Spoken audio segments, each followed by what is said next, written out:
It's always sad to see people that were once good friends, family members, turn into bitter enemies, fighting in courts over contracts. How many times have you ticked that I agree box without reading a single word? We all do it. Feel like we don't have time to read all this plenty talk.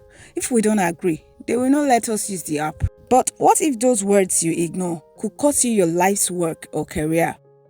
That's exactly what happened to Messi Chinwo Denilson Igwe and some Google users. Today, we're breaking down those stories, not for the drama, but for the lessons you can learn about contracts, protecting yourself, and trust.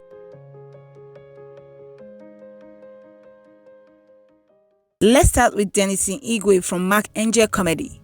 According to Denilson, he wasn't just an artist or a comedian under Mark Angel Comedy. He was actually a co-founder. My name is Denilson Igwe.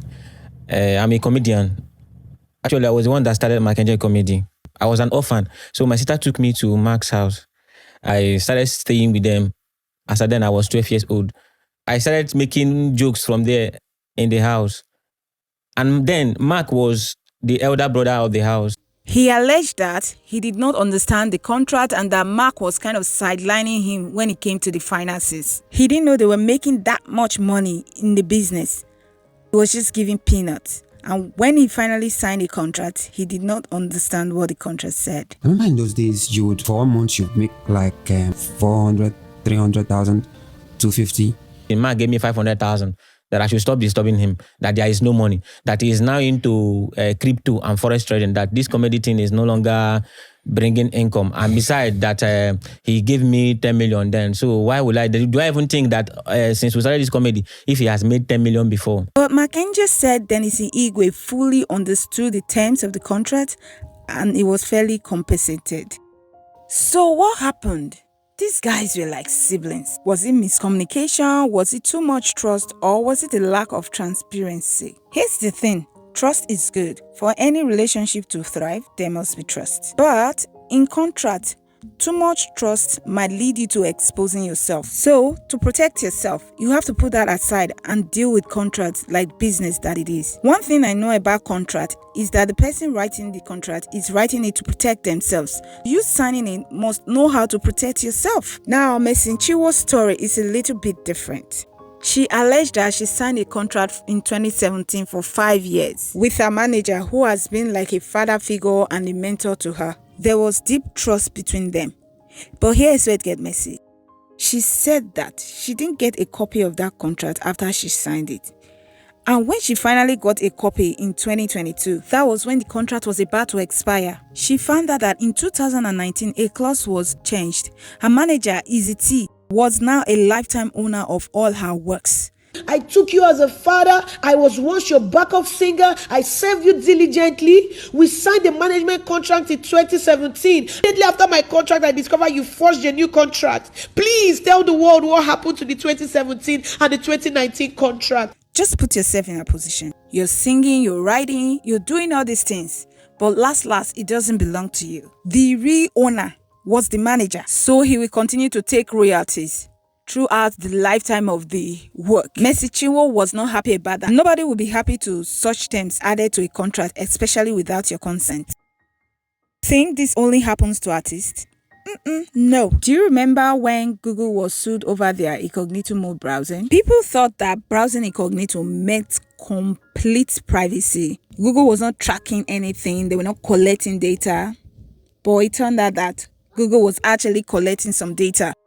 And they disclosed it, but in the fine print. Guess what? Nobody was reading the fine print. So, whether it's a contract, terms and conditions, privacy policies, those small fine text we ignore sometimes can have huge consequences. And that's the point. It's not just about creatives. It's something we all face almost sometimes every day. As long as you download apps, you're checking out websites, there are always terms and conditions, privacy policies you have to agree to before they will allow you continue sometimes. The truth is that most of us don't have time to read the fine print, and we also think we don't have a choice. We want to use the app, we want to read the website, so what do? We just have to sign so they will allow us use the service. But here's the thing. You don't have to read that 100 pages of terms and conditions. You can't read every word. You cannot. It's still important to protect yourself. You have to know what you're signing up for. At least look at those parts that talk about fees, ownership, and what happens if you want to cancel. For lay people like us that are not lawyers, what can we do?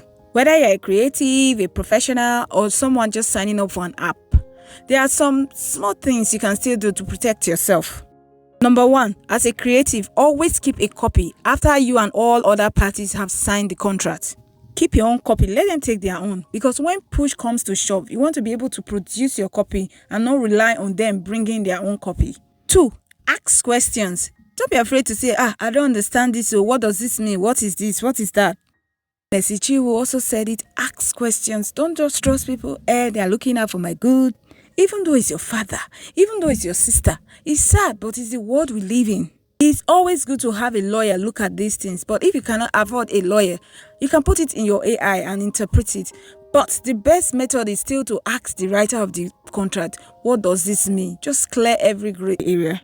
3, know the key sections. Even if you can't read it all, focus on ownership, duration, and exit clauses. One thing we have to remember is that most relationships will come to an end. How the relationship ends should be the main concern.